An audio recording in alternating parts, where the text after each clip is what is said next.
मैं एक पाकिस्तानी स्नाइपर वजीरिस्तान में दहशतगर्दों के खिलाफ एक खतरनाक मिशन पर। कहानी की तरफ जाने से पहले आपसे गुजारिश है कि चैनल को सब्सक्राइब कीजिए और वीडियो को लाइक कीजिए। आइए कहानी की तरफ चलते हैं। कोबरा गनशिप हेलीकॉप्टर खास जंग के लिए तैयार किया गया एक तेज रफ्तार हेलीकॉप्टर है। मछली जिस तरह पानी में हरकत करती है, ये हवा में ऐसे हर तरफ घूमकर हमला करता है। आम हेलीकॉप्टर्स में गन को चलाने वाला गनमैन बैठा होता है जो किसी भी हदफ पर फायर करता है, लेकिन कोबरा का पायलट ऑटोमेटिक गन से हदफ पर तबाही फेरता है। इसमें ऑटोमेटिक 12.7 mm की गनें फिट होती हैं। जहां ये भी बताते चलें कि हैवी स्नाइपर रेंज मास्टर की गोली भी 12.7 mm ही होती है। अगर एक गोली इंसान की खोपड़ी को कई टुकड़ों में तकसीम कर सकती है, तो उसी कैलिबर की दर्जनों गोलियों ने क्या तबाही मचाना थी, ये अंदाजा आपके लिए मुश्किल नहीं होगा। मेरे पास चलकर या भागकर फायर करने के लिए ले देकर बेरेटा पिस्टल ही था। 10 क्लैशनकोफों और एक कोबरा हेलीकॉप्टर से फकत बेरेटा के साथ मुकाबला करना यकीनन खुदकुशी की आसान कोशिश थी। दुश्मन के 10 आदमियों ने मगरबी जानिब से आना था। मेरे लिए मशरकी तरफ फरार होना इतना मुश्किल नहीं था, लेकिन उस जानिब कोई ऐसी आड़ मौजूद नहीं थी जिससे मैं कोबरे के पायलट की नजरों से बच जाता।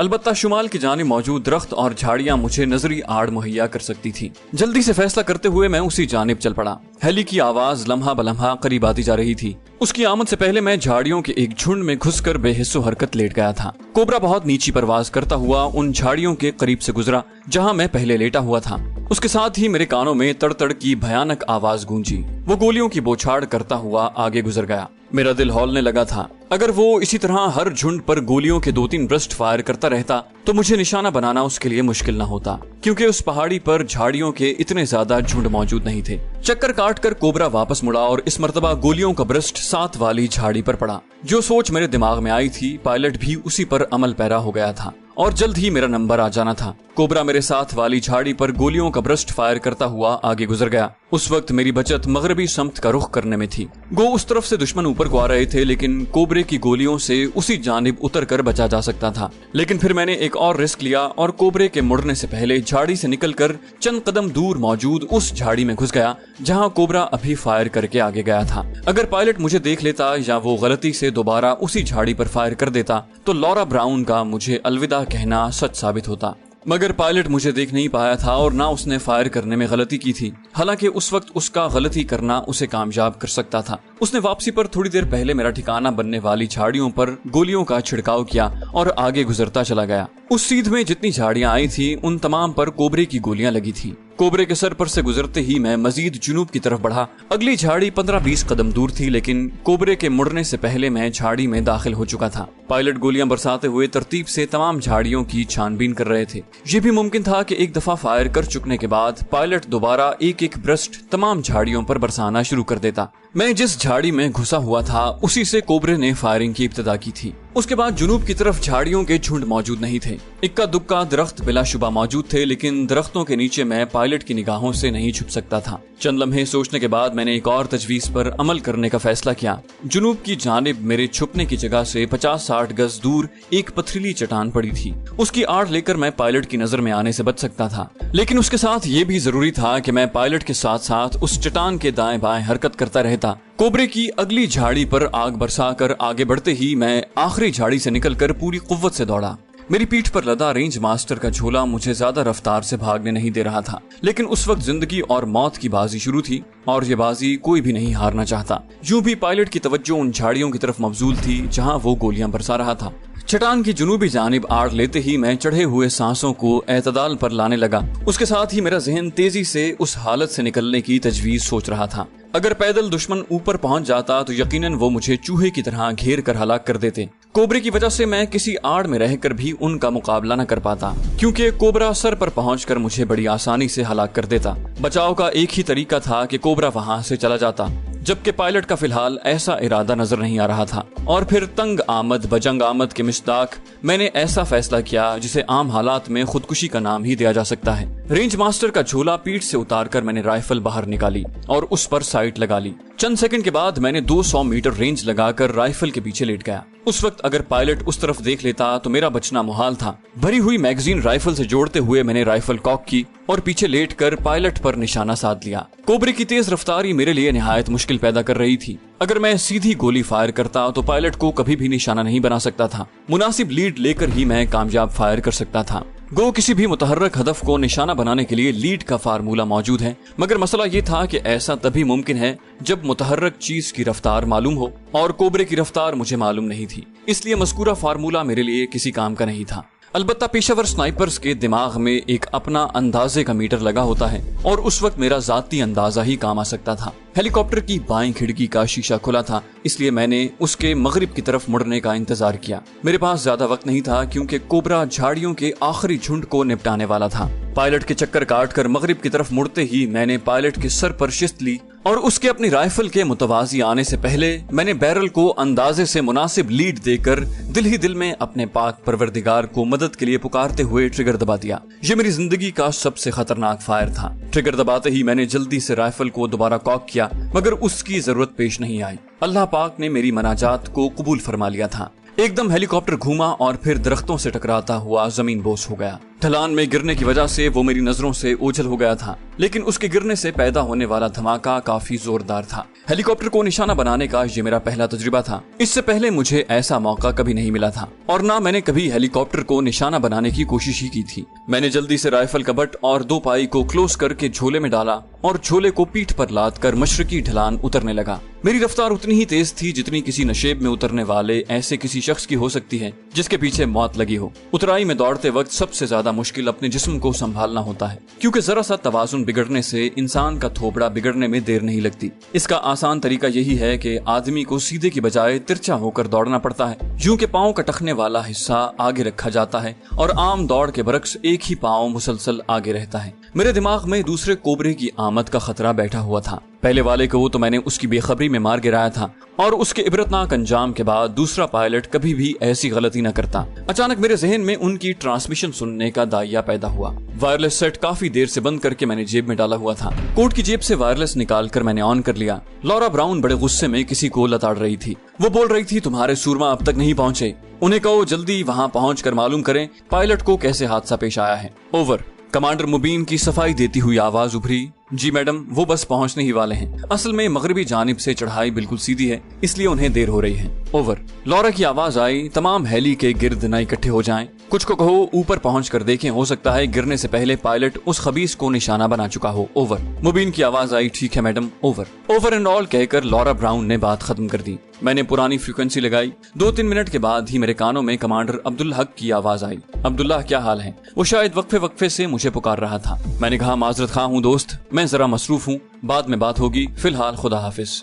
मैंने फूले हुए सांसों के साथ कहा और उसके साथ ही 15 नंबर चैनल लगा दिया। इस दौरान मेरी रफ्तार जरा सी धीमी हुई, लेकिन मैंने रुकने की कोशिश नहीं की थी। आधे से ज्यादा उतराई मैं तय कर चुका था और अब तो छदरी छदरी झाड़ियां शुरू हो गई थी, जो मुझे अच्छी खासी आड़ मुहैया कर रही थी। अगर दुश्मन नशेब में झांक भी लेता तो मुझे इतनी आसानी से नहीं ढूंढ सकता था। नीचे नाले में कोबरे के फायर से बचने के लिए भी काफी जगह मिल जाती। कमांडर अब्दुल हक की इत्मीनान भरी आवाज उभरी। शुक्र है अब्दुल्ला भाई, आपकी आवाज सुनी। मैंने कहा, बाकी गप बाद में होगी, ये बताओ इस वक्त कहाँ पर हो? वो बोला, हम तयशुदा जगह पर जाने के लिए निकल चुके हैं, मगर हेली की आमद की वजह से रास्ते में रुक गए हैं। मैंने कहा, वापस ठिकाने पर पहुंचो, वहां आकर बात करते हैं। उसकी इत्मीनान भरी आवाज आई, ठीक है। वायरलेस सेट जेब में डालकर मैंने दोबारा अपनी रफ्तार बढ़ा दी। नाले में उतरते ही मेरे कानों में क्लैशनकोफ की तड़तड़ाहट गूंजी। 4-5 क्लैशनकोफें इकट्ठी ही गरज रही थी। मैंने सर उठाकर देखा, दुश्मन बुलंदी पर पहुंच चुका था और वहीं से वो नाले में फायर कर रहा था। क्लैशनकोफ की कारगर रेंज इतनी ज्यादा नहीं थी कि वो मुझे वहां से निशाना बना सकते, अलबत्ता ताकुब करके मुझे नुकसान पहुंचाना मुश्किल नहीं था। एक बड़े पत्थर की आड़ में रुककर मैं उनका जायजा लेने लगा। वो मेरे ताकुब के लिए नशेब में उतरने लग गए थे। नजदीक पहुंचने पर मैं उनका मुकाबला न कर पाता, क्योंकि स्नाइपर राइफल दूर की लड़ाई के लिए ज्यादा मौसर है। नजदीकी और दूबदू लड़ाई में तो ऑटोमेटिक और हल्की राइफल ही ज्यादा कारआमद होती हैं। उनकी पेशकदमी में रुकावट डालना जरूरी था। रेंज मास्टर को झूले से निकालकर मैंने पत्थर पर लगाया, फासला नापकर उनकी बुलंदी का जाविया नापा, क्योंकि दुरुस्त फायर करने के लिए मुझे इन तमाम मालूमात की जरूरत थी। अलबत्ता अब मेरा इतना तजुर्बा हो चुका था कि 1 मिनट के कलील वक्त में मैं रेंज लगा चुका था। पहला फायर मैंने उस पर किया जो सबसे आगे था। उसकी तेज रफ्तारी गोली लगने के बाद भी बरकरार रही थी। चूंकि मैंने बैरल पर साइलेंसर चढ़ाया हुआ था, इसलिए बाकियों ने अपने साथी के गिरने को ठोकर लगने पर महमूल किया, लेकिन उसके बाद गिरने वाले 2 आदमियों ने एकदम उनके कदमों में रुकावट डाल दी। वो चीख चीख कर एक दूसरे को आड़ लेने का कह रहे थे, लेकिन ये जरूरी तो नहीं था कि तमाम को फौरन ही मजबूत आड़ मिल जाती। उनके छुपने तक 2 और आदमी बाकी नहीं रहे थे। बाकी 3 पत्थरों के पीछे लेटकर अंधाधुंध फायरिंग करने लगे। उनकी तादाद 10 थी, जबकि मेरे ताकुब में 8 आ रहे थे। इसका मतलब यही था कि 2 हेलीकॉप्टर के साथ रुक गए थे। मैंने वायरलेस सेट निकालकर उनका मखसूस चैनल लगाया, क्योंकि उन्होंने उस हादसे की इत्तला तो किसी को देना थी। मेरे कानों में मुबीन की आवाज पड़ी, वहीं लेटे रहो, आड़ से बाहर ना निकलना, मैं तुम लोगों से बात करता हूँ। यकीनन वो मुबीन को इत्तला दे चुके थे और अब मुबीन उन्हें हिकमत अमली समझा रहा था। उन्हें इंतजार का कहकर वो लॉरा ब्राउन को पुकारने लगा। 21 for 11 ओवर। लॉरा की आवाज आई, सेंड योर मैसेज ओवर। मैंने महसूस किया था कि निक से ज्यादा वो अहकाम पास करती थी। शायद वो निक से सीनियर थी या फिर उसे कमांड करने का कुछ ज्यादा ही शौक था। मुबीन उसे 5 आदमियों की हलाकत का बताने लगा। गुस्से में वो गालियां देने पर उतर आई थी। बोली, ये उल्लू के पट्टे अपनी हिफाजत भी नहीं कर सकते, एक हरामी इनके काबू में नहीं आ रहा। ओवर। मुबीन ने कहा, मैडम मेरा ख्याल है वहाँ कोबरा भेज देते हैं। अब बड़े हेलीकॉप्टर की हिफाजत के लिए कोबरे की जरूरत नहीं रही। तमाम लाशें एक जाल में बांधकर MI-17 रवाना हो चुका है। ओवर। वो बोली, ठीक है, उसके पायलट को भी पहले वाले खबीस का अंजाम बता दो। खाली भौंकने वाले सुअर इकट्ठे हो गए हैं। Over and all. Laura brown का गुस्सा कम होने में नहीं आ रहा था। मैं उसे मजीद सुलगाने से बाज नहीं आया। मैंने कहा, हाय बेबी, इतने प्यारे होंठों से इतनी गंदी गंदी गालियां बकना कोई अच्छी बात तो नहीं है। ओवर। वो बोली, तुम। उसने तुम के बाद जो कहा वो यहाँ बोला नहीं जा सकता। शायद अंग्रेजी जबान की सारी मारूफ और गैर मारूफ गालियां उसे अजबर थी। हमारे यहाँ जो इंग्लिश गालियां जबान ज़द-ए-आम हैं, उन्हें हम उर्दू गालियों के मुकाबले में कम बुरा समझते हैं। ये हुक्मरान जबान का एजाज ही है कि गालियां सुनने वाला बेसाख्ता कह उठता है, लगती हैं गालियां भी तेरे मुंह से भली। मगर उसने जो अल्फाज मुंह से निकाले थे, मर्द होने के बावजूद मुझे पहली बार वो सब सुनने का इत्तेफाक हुआ था। किसी गालियां बकने वाले के जवाब में वैसे ही अल्फाज मुंह से निकालने का मतलब ये होता है कि आप भी उसकी सतह पर आ गए हैं, और इसमें कोई शक नहीं कि गालियां बकना अपनी कमजोरी और बेबसी का इजहार करना है। लॉरा ब्राउन भी कुछ न कर सकने पर यूं बेहूदगी पर उतर आई थी। मैंने एक कहकहा लगाकर उसे मजीद सुलगाया। वो मजीद मुगल्लजात बकने लगी। उसकी जबान रुकने पर मैंने परेशान लहजे में कहा, ये गालियां बकना कहीं अपने डेट के वादे से इनहराफ की चाल तो नहीं। ओवर। वो बोली, मिस्टर, मैं तुम्हें यकीन दिलाती हूँ कि तुम्हारी मौत बहुत बुरी होगी। उसका गुस्सा देखकर लग रहा था कि अगर मैं उसके सामने होता तो वो मुझे कच्चा चबा डालती। मैंने कहा, मतलब मेरा अंदाजा ठीक है, तुम्हारे साथ डेट पर जाने की ख्वाहिश ख्वाब ही बनी रहेगी। मैंने यूं दुख का इजहार किया। वो बोली, अगर मेरे सामने होते तो तुम्हें बता देती कि तुम कितने कुछ दलेर हो। उससे बातें करते हुए मैं पत्थरों की आड़ में लेटे हुए दुश्मनों से एक लम्हे के लिए भी गाफिल नहीं हुआ था। उनकी मूसलाधार फायरिंग अब गाहे गाहे की टख टख में बदल चुकी थी। मेरी हमेशा से आदत रही है कि मैं फजूल ट्रिगर दबाने से परहेज ही करता हूँ। उस्तादों ने हमेशा बिला मकसद की फायरिंग से रोका था और मैं इस उसूल पर सख्ती से कारबंद रहता हूँ। इसी वजह से तो दौरान तरबियत कभी गलत गोली चलाने की पादाश में उस्ताद मोहतरम राव तसव्वुर साहब के तादीबी वाज से बहरामंद नहीं हो सका था। इसका यह मतलब भी नहीं कि मैं हमेशा ही बेइज्जती करवाने से महफूज रहा। निशानेबाजी से हटकर खैर से मुझे भी दर्जनों बार बेइज्जत होने का शर्फ हासिल रहा है, लेकिन ये मौका तफसील बताने का नहीं। लॉरा ब्राउन सीधे मुंह बात करने पर आमादा नहीं थी और मुझे भी खामखा बेहूदा अल्फाज सुनने का कोई शौक नहीं था। इसलिए मैं मजीद कुछ कहे बगैर दाएं बाएं किसी ऐसी जगह की तलाश में नजरें दौड़ाने लगा जहां मैं हेलीकॉप्टर की फायरिंग से अपना बचाव कर सकता। यूं भी नाले में जा बजा ऐसी चट्टानें बिखरी पड़ी थी जिनके नीचे घुसकर मैं अपना बचाव कर सकता था। इसलिए मुझे अब हेली का पहले जितना खौफ नहीं रहा था, बल्कि एक हेली को गिरा लेने के बाद मेरा हौसला बुलंद था। मैं छुपकर हेली पर निशाना साध सकता था। यूं भी साइलेंसर की वजह से मेरी राइफल से निकलने वाली गोली की आवाज ही नहीं आती थी। 50-60 कदम दूर मुझे एक मुनासिब चट्टान नजर आई जिसके साथ खो जैसी बनी थी। मैं राइफल को उसी तरह कंधे पर रखकर उस जाने बढ़ गया। दुश्मन मुझसे 600-700 गज दूर था और इतने फासले पर से क्लैशनकोफ की गोली से मुझे निशाना नहीं बनाया जा सकता था। मतलूबा चट्टान के पास जाकर मैंने राइफल कंधे से उतार कर पीछे मुड़कर देखा तो हैरान रह गया। 3 आदमी बड़ी तेजी से ऊपर चढ़ रहे थे। जिस वक्त उन पर नजर पड़ी वो ऐसी जगह पर पहुंच चुके थे कि मेरे निशाना साधने से पहले ही वो नजर से ओझल हो जाते। इसलिए किसी ऐसी कोशिश से गुरेज करते हुए मैं उनकी तरफ मुतवज्जे रहा। मुझे लॉरा ब्राउन के साथ मसरूफे गुफ्तगू पाकर कमांडर मुबीन ने किसी और चैनल पर उन्हें वापस लौटने का हुक्म दे दिया था। हेली की आवाज भी अब तक मेरे कानों में नहीं पड़ी थी और इसका एक ही मतलब हो सकता था कि उनका मंसूबा तब्दील हो चुका था। वैसे हेलीकॉप्टर के न आने की एक टेक्निकल वजह तो ये भी हो सकती थी कि हेली का फ्यूल कम रह गया हो। यूं भी हेलीकॉप्टर एक ऐसी सवारी है जिसे बार बार ईंधन डलवाने की जरूरत पड़ती है। इसलिए हेली पर मुसलसल लंबा सफर नहीं किया जा सकता। हर 3-4 घंटों के बाद हेली को फ्यूल टैंक भरवाने की जरूरत पड़ जाती है। दुश्मन की निगाहों से ओझल होते ही मैंने रेंज मास्टर को झूले में डाला और अपने रास्ते पर हो लिया। चलते हुए मैं वायरलेस सेट के चैनल भी तब्दील करता गया ताकि किसी जगह चैनल की गुफ्तगू सुनने को मिले, मगर मुझे कामयाबी नहीं हुई थी। सारे चैनल्स खंगालने के बाद मैंने 15 नंबर चैनल लगाकर अब्दुल हक को पुकारना शुरू कर दिया। फौरन ही उसका जवाब मौसूल हुआ था। वो उस वक्त अपने ठिकाने वाली पहाड़ी की बुलंदी पर चढ़ा था। सूरत हाल पूछने पर उसने बता दिया था कि दोनों हेलीकॉप्टर्स को वापस जाते हुए उसने खुद देखा है और उसके अलावा भी कोई खास हरकत नजर नहीं आ रही थी। ठिकाने वाली पहाड़ी के नाले में पहुंचते ही मुझे 3 मुसल्लह आदमी अपना इंतजार करते मिले। मेरे मना करने के बावजूद अब्दुल हक ने उन आदमियों को नीचे भेज दिया था। उन्होंने फौरन ही रेंज मास्टर का झोला मुझसे ले लिया था। मुसलसल भाग दौड़ और जान बचाने की कोशिश में मेरे कपड़े निहायत गंदे हो चुके थे। पसीना झाड़ियों के पत्ते और मिट्टी वगैरह लगने की वजह से मैं पूरा भूत बना हुआ था। गो एक स्नाइपर को दुश्मन की नजर से छुपने के लिए अपनी शक्ल और लिबास को खुद ही खराब करना पड़ता है, लेकिन मेरी उस वक्त की हालत के जिम्मेदार हालात थे। ठिकाने पर पहुंचते ही सबसे पहले तो मैंने गर्म पानी से गुस्ल करके कपड़े तब्दील किए। उसके बाद खाने के लिए बैठ गया कि भूख से बुरा हाल था। शाम की नमाज पढ़कर तमाम मेरी कारगुजारी सुन रहे थे। कमांडर जिला खान बहुत खुश था। दुश्मन को काफी अरसे बाद इतना नुकसान उठाना पड़ा था। मैंने पूछा, वैसे इस पहाड़ी पर हेलीकॉप्टर के उतरने की जगह तो नहीं थी? फिर उन्होंने लाशें किस तरह इकट्ठी की? जिला खान बताने लगा, उन्होंने एक जाल नीचे फेंका और उसके हमरा 4-5 आदमी रस्सी की सीढ़ी से नीचे उतर गए।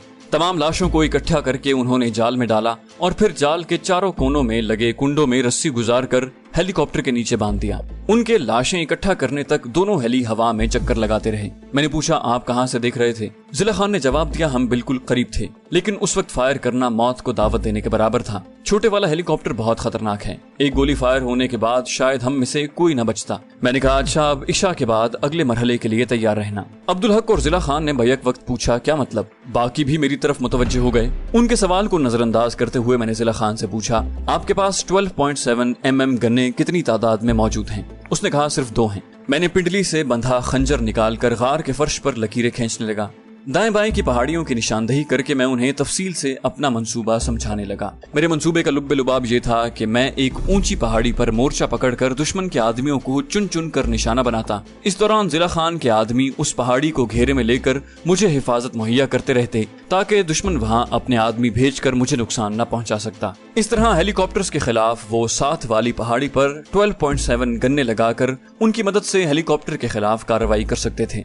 जिला खान बोला, मंसूबा तो बहुत अच्छा है, मगर इस तरह हम में से एक भी नहीं बचेगा। अगर दुश्मन को हमारी पोजीशन वाज़ेह हो गई तो बमबारी करके तमाम पहाड़ी को सुरमा बना डालेगा और फिर 3-4 कोबरा हेलीकॉप्टर्स को 2 गन्नों से तबाह नहीं किया जा सकता। वो यहाँ ड्रोन भी मार सकते हैं, जंगी जहाज भी भेज सकते हैं, इसलिए ये मंसूबा काबिल अमल नहीं है। हम बस छापा मार कार्रवाइयां कर सकते हैं। एक जगह पोजीशन संभाल कर मुकाबला करने में हमारा सरासर नुकसान है, क्योंकि दुश्मन के पास बहुत ज्यादा वसाइल हैं। वो लोग काफी अरसे से वहाँ बरसरे पैकार थे और उन्हें मुझसे कई गुना ज्यादा तजुर्बा था, इसलिए मैं बहस में पड़े बगैर बोला, फिर मुझे क्या करना चाहिए? जिला खान बोला, आप उस स्नाइपर का बंदोबस्त कर दें, उससे जान छूटने के बाद हम अपने तरीके से कार्रवाइयां करते रहेंगे। मैंने कहा, तो निक स्टुअर्ट कोई अकेला स्नाइपर तो नहीं है? जिला खान इत्मीनान से बोला, सही कहा, मगर उस जैसा अच्छा निशानेबाज इतनी आसानी से उन्हें दूसरा नहीं मिलेगा। बाकी तरबियती कैंप में हमने अपने मखसूस आदमियों को निशानेबाजी की तरबियत देना शुरू कर दी है। जल्द ही हमें भी अच्छे स्नाइपर मिल जाएंगे। मैं फौरन उससे मुत्तफिक हो गया। ठीक है। यूं भी मैं खामखा ही इस बखेड़े में फंस गया था। मुझे वापस जाकर बहुत सारे काम निपटाना थे और मैं अफगानिस्तान में किसी और के मसाइल में उलझा था। यहाँ जितने काम मैं कर चुका था सारे गैर कानूनी थे। पाक आर्मी का कानून मुझे कभी भी इसकी इजाजत नहीं देता था। अब भी मैं जो कुछ कर रहा था चोरी छुपे कर रहा था। अगर किसी सीनियर को मालूम हो जाता तो मुझे सजा मिलते देर न लगती। रात को बिस्तर पर लेटते वक्त मैं अब्दुल हक से अगले दिन के लाया अमल के बारे में बातचीत करता रहा। थके होने की वजह से हम ज्यादा देर गपशप नहीं लगा सकते थे। सुबह नाश्ते के बाद मैं उसके हमरा उस मखसूस पहाड़ी की जानिब रवाना था जिसे मैंने कल चुना था। जिला खान के हाथों दुश्मनों के 2 रेडियो सेट लगे थे। एक की बैटरी निकालकर हमने इजाफी बैटरी के तौर पर साथ ले ली। जिला खान के आदमियों से राब्ते के लिए हमारे पास आईकॉम भी मौजूद था। कल जिस पहाड़ी पर मैंने निक स्टुअर्ट और लॉरा ब्राउन को फंसाया था वो हमारे रास्ते में ही पड़ रही थी। अपने साथियों की लाशें तो वो उठाकर ले गए थे, अलबत्ता गाढ़ा खून अब तक बिखरा हुआ था। मैंने अब्दुल हक को वो 2 पत्थर भी दिखाए थे जिसके अकब में लॉरा ब्राउन और निक स्टुअर्ट ने आड़ लिए रखी थी। उस पहाड़ी को अबूर करने के बाद मैंने अब्दुल हक को मोहतात रहने का मशवरा दिया। दुश्मनों के ठिकाने और हमारे दरमियान एक और ऊंची पहाड़ी हायल थी, लेकिन फिर भी एहतियात बहुत जरूरी थी क्योंकि वो जगह दुश्मन के ठिकाने से देखी जा सकती थी। और फिर निक स्टुअर्ट जैसा निशानेबाज भी दुश्मन की सफों में मौजूद था। छुपते छुपाते दरख्तों के तनों, झाड़ियों और पथरीली चट्टानों की आड़ लेते हम आखिरकार पहाड़ की बुलंदी पर पहुंच ही गए थे। वहां से दुश्मन के ठिकाने का हवाई फासला 1200-1300 मीटर था। सबसे पहले झाड़ियों के दरमियान हमने अपने लेटने की जगह बनाई, यूं कि वहां हम न सिर्फ दुश्मन की नजरों से छुप सकते थे बल्कि सामने से होने वाली फायरिंग से भी बच सकते थे। राइफल को तैयार करके हम भी वहां लेट गए।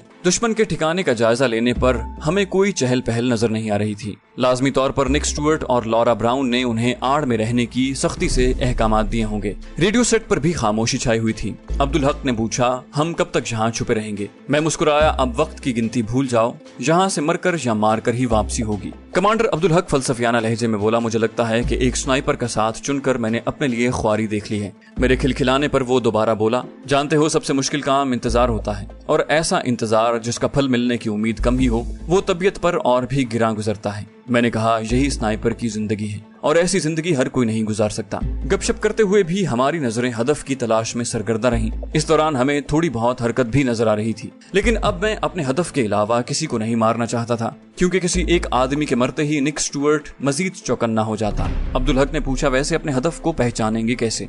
मैंने कहा, वो ज्यादा देर जहाँ छुप कर नहीं लेटेगा। मुझे यकीन है कि शिकार की तलाश में वो जरूर अपने ठिकाने से निकलेगा और उस वक्त उसकी पहचान हो जाएगी। उसने पूछा, वही तो पूछ रहा हूँ ना, जब उसके हमरा और आदमी भी मौजूद होंगे तो कैसे उसकी पहचान हो पाएगी? मैंने कहा, जिस जगह भी वो फायर करने के लिए लेटेगा हमें अंदाजा हो जाएगा।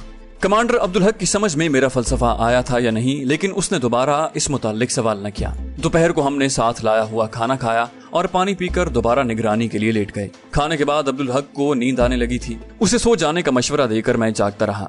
यूं भी ऐसे मौके पर स्नाइपर नींद को अपने करीब नहीं फटकने देता। मैं गाहे गाहे रेडियो सेट ऑन करके मुख्तलिफ चैनल्स तब्दील करता रहा। खाना खाने के बाद उनकी जरा सी ट्रांसमिशन में सुन पाया था, मगर वो उनकी रोजमर्रा के कामों के मुतालिक थी। उनके पानी लाने वाली पार्टी किसी नजदीकी चश्मे पर जा रही थी। उस पहाड़ी पर सिर्फ एक ही जानिब उतरने का रास्ता मौजूद था और वो रास्ता हमारी नजर में था। पानी लाने वाली पार्टी मेरी नजरों के सामने ही नीचे गई थी और उन्हें मैं आसानी से निशाना बना सकता था, लेकिन अब मैं किसी गैर अहम आदमी की लाश गिराकर निक स्टुअर्ट को मजीद चौकन्ना नहीं करना चाहता था।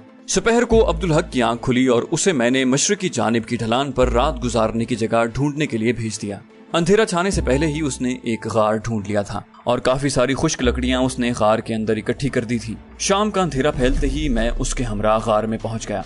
चूंकि दुश्मन हमसे मगरिबी जानिब की पहाड़ी पर मौजूद था, इसलिए हमने बेफिक्री से आग जलाए रखी। अब्दुल हक दिन को अच्छी खासी नींद ले चुका था, इसलिए उसने मुझे सो जाने का मशवरा दिया। रात के 2-2:30 बजे तक वो जागता रहा था। उसके बाद मुझे जगाकर वो सो गया।